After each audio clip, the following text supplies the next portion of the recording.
셋째 날입니다. 휴거. 기도로 시작하기. 보라, 내가 속히 오리니 내가 진실로 속히 오리라 하시거늘. 아멘. 주 예수여 오시옵소서. 요한계시록 22장 7절 20절. 주님, 오늘 제게 주어진 상황을 천국의 관점으로 볼 수 있게 도와주세요. 제 생명을 당신의 손에 맡기고 당신을 신뢰하겠습니다. 주님 사랑합니다.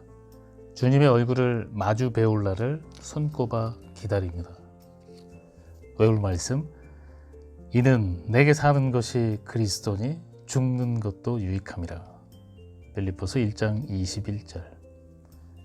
신부를 데리러 오는 레위. 레위가 언제라도 자신을 데리러 올 수 있음을 잘 알고 있는 룻은 지난 1년 내내 그의 아내가 되기 위해 준비했다. 그리고 이번 주가 바로 그때임을 확신했다. 룻의 여동생 리브가는 베냐민이 정육점 주인 야곱에게 아들의 신방을 자랑하는 말을 우연히 듣게 되었다. 이제까지 봤던 이 마을의 어떤 신방보다도 훨씬 아름답다네. 자네도 꼭 봐야 해. 내 아들은 그동안 신방을 열심히 꾸몄거든. 이제 며칠만 지나면 작업이 다 끝날 거라네. 자네가 결혼 피로연 때 목을 살찐 송아지 한 마리를 잡아서 준비를 해줬으면 하네. 우리는 이 연회에서 특별한 행사를 열 생각이거든. 이 말을 들은 리브가의 심장이 빠르게 뛰기 시작했다. 그녀는 집으로 달려가서 숨을 헐떡거리며 룻과 요한나에게 이 기쁜 소식을 전했다. 흥분한 그들은 더욱 열심히 결혼식을 준비했다. 웨딩드레스와 베일, 신방으로 걸어갈 때 길을 밝혀줄 등, 새집에서 쓸 침구와 새로 만든 옷들. 룻이 지난 몇 주에 걸쳐 꾸린 짐을 확인해보니 모든 것이 갖추어져 있었다. 레위와 룻이 남편과 아내가 될 준비가 완벽하게 된 것이다. 이때는 요한나의 인생에서 희비가 가장 교차하는 순간이었다. 그녀는 레위와 룻의 결혼으로 너무나 행복했다. 그들이 서로 사랑하고 기뻐하며 인생의 새로운 국면을 함께 맞이하며 흥분에 찬 모습을 보는 것만으로도 행복했다. 하지만 이제는 더 이상 룻과 함께 식사를 하지 못할 것이다. 안식일에도 룻은 집에 없을 것이다. 잠자리에 들 때 잘 자라고 인사하며 포옹도 해주지 못할 것이다. 그런 이별을 준비하자니 한편으로는 마음이 아팠다.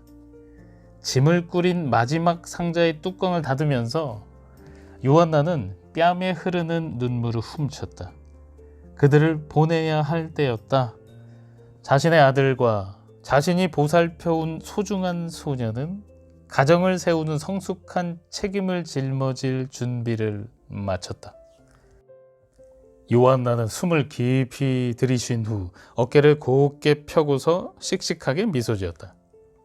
한편 룻은 요한나의 마음에 신경을 쓸 겨를이 없었다. 자신이 맡은 일을 하는데 온 정신을 쏟았기 때문이다. 룻은 신부 들러리를 설 사람들을 정했고 집에서 함께 신랑을 기다리기 위해 그들을 초대했다. 초대된 아가씨들은 흥분에 가득 차 어쩔 줄 몰라 했다. 그들은 옷과 등을 가져와서 며칠 동안 기다릴 준비를 했다. 얼마나 기다려야 할지는 아무도 몰랐다. 단 한 사람만 제외하고. 결혼식 준비가 다 끝났다는 것을 최종적으로 승인하고 결혼식 날짜를 결정할 사람은 베냐민이었다. 오직 베냐민에게만 신부를 언제 데리러 갈지 레위에게 말해줄 권한이 있었다. 그리고 룻은 그 이유를 알았다. 레위와 같은 젊은 신랑은 성급한 경향이 있었다. 그는 1년 내내 약혼한 상태였다. 신부 대금을 지불할 돈을 벌기 위해 아주 열심히 일했고 그녀를 얻기 위해 가보인 토라까지 팔았다. 레위가 더 이상 준비할 것이 없을 정도로 완벽하게 자신을 데려갈 준비를 마쳤다는 것을 룻은 알고 있었다. 그들이 하나가 되어 결혼 생활을 시작할 수 있는 집으로 마침내 그녀를 데려갈 준비가 끝난 것이다. 그러나 결혼 생활을 시작하기 전에 신방을 준비해야 하는 문제가 남아 있었다. 레위는 그동안 삼촌 집의 특별한 방에 신방을 꾸렸다. 베냐민의 세심한 조언을 따라 신방을 준비했다. 신방에 들어갈 준비가 다 되었음을 결정하는 권한이 레위에게 있었다면 그들은 이미 신방에 있었을 것이다. 레위는 너무나 멋진 사람이지만 아직은 철없는 남자에 불과했다. 그는 바닥에 담요 몇 장만 깔아두고 일주일의 신혼여행 동안 마실 물만 주전자에 채워놓고선 신방 준비를 끝냈다고 했을지도 몰랐다. 레위의 행동을 상상하자 룻의 입가에 미소가 피어올랐다. 현명한 그의 아버지는 레위보다 많은 것을 알고 있었다. 레위야, 너는 여자를 충분히 이해하지 못할 거다. 신부를 위해 로맨틱한 장소를 준비해야 한단다. 여자들은 그런 것을 좋아하거든. 룻이 긴장을 풀고 신혼여행을 즐기게 해주고 싶다면 현실적인 점을 생각해야 해. 신방은 아늑하고 은밀해야 한단다. 그리고 너희가 그 시간을 함께 즐기기 위해 필요한 것을 모두 준비해야 하지. 그러니 신부를 신방에 데려오기 전에 내가 무엇을 했는지 확인하고 싶구나. 아들아, 날 믿어라. 내가 시간을 들여서 잘 준비한다면 너도 기쁠 거야. 베냐민은 레위의 등을 두드리면서 말했다. 그러는 동안 룻은 침대에 누워서 레위와 함께할 결혼 생활은 어떨지 상상하고 있었다. 결혼식이 오늘 밤이었으면 좋겠다고 바라는 만큼 긴장되기도 했다. 한 남자와 친밀해진다는 것은 어떤 느낌일까? 그런 생각을 하자 두려워졌다. 그러나 자신을 두 팔로 힘껏 안아주는 레위를 떠올리며 그와 인생을 함께 해 나갈 것을 생각하자 두려움이 사라졌다. 리브가가 전해준 정육점 주인과 베냐민의 대화는 레위가 자신을 부르는 소리를 놓치지 않으려고 잔뜩 긴장해 있던 룻의 마음을 위로하고 힘을 주었다. 레위가 영광스럽게 그녀의 이름을 크게 외쳐 부르는 소리를 듣기만을 평생 기다려온 것 같았다. 룻은 매일 밤 심지를 잘 다듬은 등잔에 기름을 가득 채우고 모든 준비를 갖춘 다음 웨딩드레스 차림으로 잠자리에 들기로 결심했다.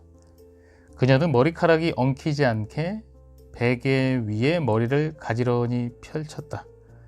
이제 레위가 언제 오더라도 그를 따라갈 수 있었다. 오늘 밤에 그가 올까?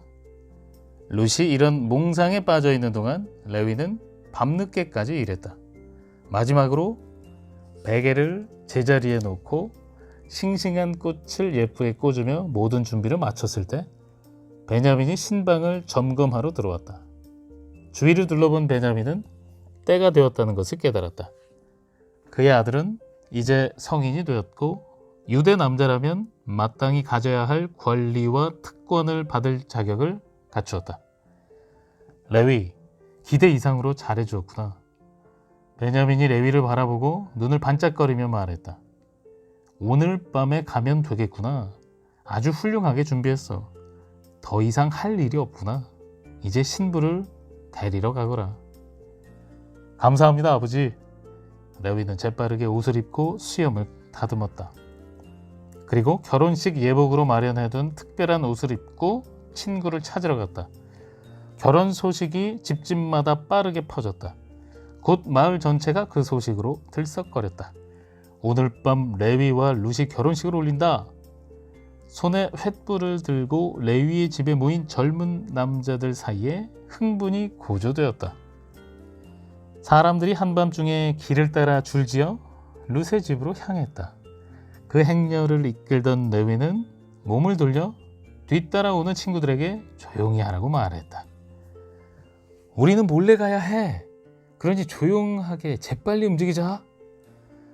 대문 앞에 다다르자 레위는 숨을 깊이 들이쉬고 룻을 소리쳐 불렀다. 그것은 가정의 영적 지도자로서 첫걸음을 내딛는 젊은 남자의 확고한 명령이었다. 나의 아름다운 신부 룻, 어서 나와주세요. 결혼식 날이 되었어요. 준비가 되었으면 이제 갑시다. 그때 레위의 친구 중 하나가 이제 곧 큰 행사가 벌어질 것을 알리려고 이스라엘의 전통 나팔인 풀피리를 불었다. 레위의 목소리와 나팔 소리가 들리자 룻은 침대에서 벌떡 일어나 친구들에게 외쳤다. 레위가 왔어. 결혼식을 올릴 시간이야. 그녀는 구불구불한 머리를 매만지며 드레스에 주름을 편 다음 기름 등잔으로 손을 뻗었다. 한바탕 행복한 소동이 일어났다. 아가씨들은 결혼식에 필요한 것들을 챙기느라 서로 부딪히며 허둥댔다. 그들은 신방으로 향하면서 어두운 길을 밝혀주는 등잔을 가장 먼저 챙겼다. 어둠 속으로 바로 옮기자 눈앞에 펼쳐진 눈부신 광경에 그들은 숨을 쉴 수조차 없었다. 레위는 룻을 얼마나 사랑하는가. 신부를 데려가시기 위해 다시 오시는 주님. 고대의 유대 결혼 전통에서 신방이 완성되는 때와 결혼식 날은 신랑의 아버지가 정하는 것이 관례였다. 마침내 신랑의 아버지가 승낙하면 신랑은 친구들과 함께 한밤중에 신부가 있는 집으로 갔다. 이때 젊은 남자들은 앞으로 달려가면서 풀피리를 불었다. 신부의 아버지가 다른 곳을 보고 있을 때 신랑은 신부를 몰래 데려갔다. 이것은 결혼식의 흥분과 로맨틱한 분위기를 고조시켰다.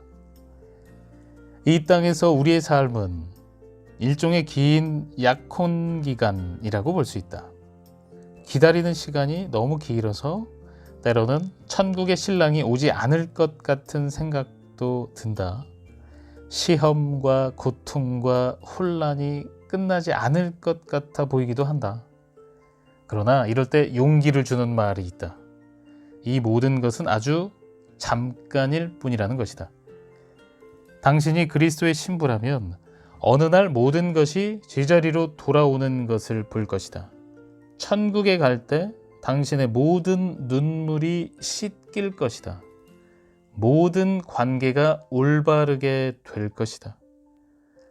아픔과 고통, 두려움, 상실감, 상심 등 모든 악이 사라질 것이다. 죽음까지도 말이다. 이 모든 것이 빛나는 한순간에 즉시 끝날 것이다. 예수님은 자신의 신부를 위해 오실 것이다. 예수님을 믿는 사람, 곧 자신의 죄를 사하시기 위해 예수님이 피 흘리셨다는 사실을 믿는 모든 사람을 위해서 오실 것이다. 구원은 우리의 행동이나 행실에 달려있는 것이 아니라 우리 주 예수 그리스도의 은혜와 그분을 믿는 믿음에 달려있다. 예수님이 신부를 부르실 때 이 땅에 살아있는 사람들은 죽음에서 부활한 성도들과 함께 공중으로 끌어올려질 것이다. 그들은 하늘과 땅 사이의 공중에서 만날 것이다. 이 사건을 휴거라고 한다. 휴거는 라틴어로 끌어올려지다 라는 뜻이다. 영광 그 자체인 신자들의 행렬은 천국을 향할 것이다. 이것은 유대인 신부가 자신의 신방으로 걸어가는 것과 같다. 그리스도는 우리를 천국에 데려가시기 위해 밤에 도둑같이 오실 것이다. 휴거가 언제 일어날지는 아무도 예언할 수 없다. 휴거는 갑자기 일어날 것이고 어느 때라도 일어날 수 있다. 휴거가 일어나는 날 우리의 결혼식이 열릴 것이다. 그날 모든 믿는 자가 만날 것이다. 이미 천국에 있는 사람들과 살아있는 모든 사람이 다시 만나 예수님과 함께 천국의 신방으로 갈 것이다. 얼마나 놀라운 날이 되겠는가. 이 구절에서 호령이라는 말은 큰 소리로 부르다, 포고, 섬광, 고함, 지시하는 것, 호령하는 것, 명령하는 것을 의미한다. 이 호령은 부드럽거나 유쾌하게 부르는 것이 아니다. 우리가 죽었든 살아있든 간에 믿는 자들아 나오거라는 예수님의 우레와 같은 명령조의 음성이 들려오는 그때가 바로 떠나야 할 시간이다. 예수님은 사랑스러운 신부인 당신을 부르실 것이다. 당신은 그분이 목숨처럼 사랑하시고 마음을 다해 열정적으로 사랑하시는 대상이다. 그분이 오실 때 당신의 행실이나 외모나 행동은 휴거의 조건이 아니다. 그분이 당신의 죄를 깨끗이 씻기 위해 피 흘리셨다면, 그리고 당신이 하늘 아버지의 아들이신 그분을 믿는다면 당신은 부활해서 그분의 얼굴을 직접 보게 될 것이다.